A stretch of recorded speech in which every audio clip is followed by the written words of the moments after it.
Hello everyone, my name is Pallavi Pathak और मैं यहाँ आप लोगों से आज डिस्कस करने जा रही हूँ कि हम कैसे सीटेट और एमपीटेट, क्योंकि दोनों का सिलेबस सेम है, एक जैसा है, बस थोड़ा 85% का थोड़ा डिफरेंस है, बाकी दोनों का सिलेबस एक जैसा है। तो आज हम पहले उसकी स्ट्रेटेजी डिस्कस करेंगे कि हमें कैसे क्लियर करना है और क्या क्या स्टेप्स फॉलो करने हैं। ओके, तो लेट्स स्टार्ट इट। अगर आप ये स्ट्रेटेजी 3 मंथ्स के लिए फॉलो करते हैं तो you will surely crack this exam, चाहे सीटेट हो और चाहे एमपीटेट हो, आप दोनों क्वालिफाई कर सकते हैं। बस सीटेट में और एमपीटेट में सिर्फ इतना डिफरेंस है कि एमपीटेट जो है वो एमपी में आपको जॉब दिलाएगा और जो सीटेट है वो हमारा सेंट्रल लेवल का एग्ज़ाम है, जहाँ पे जो एक एलिजिबिलिटी क्राइटेरिया टाइप का है। तो उसमें 5 सब्जेक्ट आते हैं। 5 सब्जेक्ट हैं, सीडीपी है, इंग्लिश है, हिंदी है, मैथ्स है और ईवीएस है। तो सबसे पहले सीडीपी की बात करी जाए, चाइल्ड डेवलपमेंट पेडागोजी, ये 30 मार्क्स का आता है। 30 मार्क्स का आता है और इसमें आपके 3 अलग अलग वो हैं। पहले में आपका डेवलपमेंट से रिलेटेड आएगा जो आपका 15 मार्क्स का होगा, और 5 मार्क्स का जो आएगा वो आपका इंक्लूसिव एजुकेशन से रिलेटेड आएगा, और जो 10 मार्क्स का है वो लर्निंग एंड पेडागोजी से आएगा। ये स्ट्रेटजी मैं आपसे वो डिस्कस कर रही हूँ जो मैंने फॉलो करी थी अपने टाइम पे, कि मैंने सीटेट कैसे क्लियर किया, उसके टाइम पे मैंने कैसे किया था, ये मैंने अपनी स्ट्रेटजी खुद बनाई थी। तो वही मैं आज आपसे डिस्कस करने जा रही हूँ। सबसे पहले अगर आपको बुक्स से पढ़ना है तो आप आर्यन पब्लिकेशन की, जेसी अग्रवाल, और कुछ पार्ट आप यूट्यूब से भी पढ़ सकते हैं, क्योंकि यूट्यूब पे भी काफ़ी कंटेंट अवेलेबल है। और क्वेश्चंस प्रैक्टिस करनी है, मैंने जहाँ से प्रैक्टिस करी थी क्वेश्चंस की वो ग्रेड अप से क्विज़ेस से करी थी। ग्रेड अप की क्विज़ेस थी, वहाँ से डेली प्रैक्टिस करती थी और अपने शॉर्ट नोट्स बनाती थी। प्रीवियस ईयर पेपर जितने भी सीटेट के और टेट्स के थे उससे करती थी। और आप आप कोई भी ऑनलाइन कोर्स ज्वाइन कर सकते हैं। मैंने जो कोर्स ज्वाइन किया था ये एडुटैप से लिया था मैंने, ओनली सीडीपी के लिए, और कुछ पार्ट यूट्यूब से भी पढ़ा था। उसके बाद आप मैथमेटिक्स पे आ जाइए। तो मैथमेटिक्स में 15 मार्क्स का कंटेंट होगा और 15 मार्क्स की पैडागोजी होगी। पैडागोजी 15 मार्क्स की होगी और 15 मार्क्स का कंटेंट होगा। कंटेंट में आपके वही मैथ्स के सवाल आएंगे और यही सेम पैटर्न आपका एमपीटेट में भी यूज़ होगा।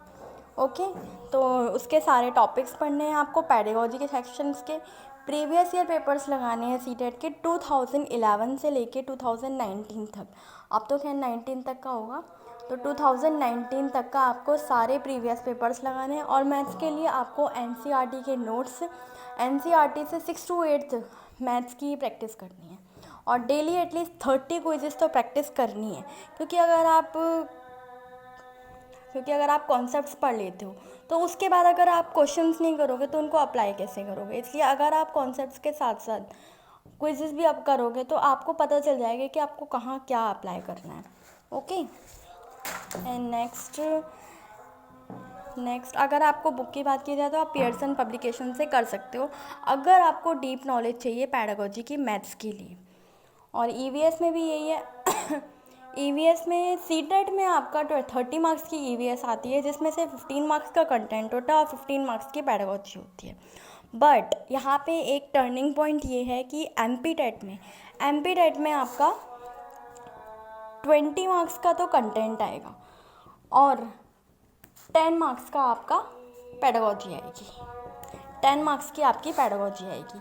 मैंने जो स्ट्रेटजी फॉलो करी थी उसके लिए मैंने तो जितना ईवीएस का पढ़ा था सारा लेट्स लर्न से पढ़ा था यूट्यूब चैनल पे, जिसके बाद मैं बिल्कुल कॉन्फिडेंट थी कि हाँ मैं अब बिल्कुल परफेक्ट हूँ ईवीएस के लिए, मैं क्लियर कर सकती हूँ ईजिली।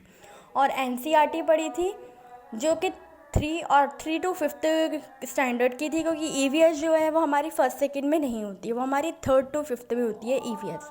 तो अगर आप वो पढ़ लेते हैं सीटेट के लिए, और बाकी अगर एमपीटेट के लिए आपको थोड़ा और इलेबोरेट करके पढ़ना पड़ेगा। 6 to 8 की एनसीईआरटी ज्योग्राफी की भी पढ़नी पड़ेगी। एटलीस्ट 30 क्वेश्चंस की क्विजेस डेली प्रैक्टिस करनी है, डेली प्रीवियस ईयर पेपर्स निकालने हैं और लगाने हैं सीटेट के ओनली। और यही, अगर आपको ईवीएस सेक्शन का कुछ और अच्छे से करना है तो आप लेट्स लर्न चैनल से जा सकते हैं। वहाँ पे काफ़ी अच्छी हिमांशी मैम ने प्लेलिस्ट बना रखी है, आप वहाँ से अपनी प्रिपरेशन स्टार्ट कर सकते हैं। हिंदी और इंग्लिश का सेम है, सेम मतलब सिलेबस है। 15 मार्क्स की पैडागोजी आती है और 15 मार्क्स का कंटेंट आता है, जिसमें ये दोनों मिला के 30 मार्क्स की हिंदी आएगी और इंग्लिश आएगी 30 मार्क्स की। हिंदी में आपके 2 पैराग्राफ आएंगे, सीटेट में 2 पैराग्राफ आएंगे। अगर आप लैंग्वेज 1 लेते हैं तो लैंग्वेज 2 लेते हैं हिंदी में तो आपको 2 पैराग्राफ मिलेंगे। अगर लैंग्वेज 1 एज ए हिंदी लेते हैं तो उसमें आपको 1 पैराग्राफ और 1 पोइट्री पद्यांश वगैरह देखने को मिलेगा, तो आप उसको प्रैक्टिस करें। और उसके बाद इंग्लिश का भी यही है, इंग्लिश में भी 2 पैराग्राफ और पैडागोजी आएगी।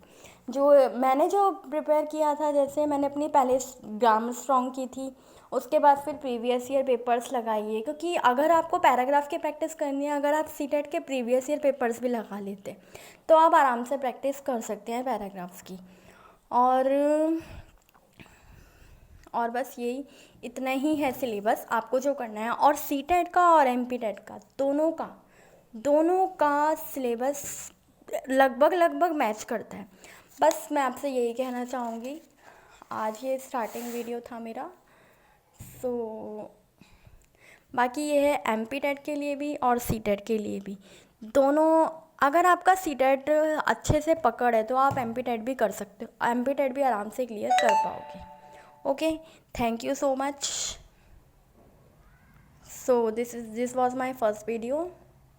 Like, share, comment and subscribe. Thank you so much.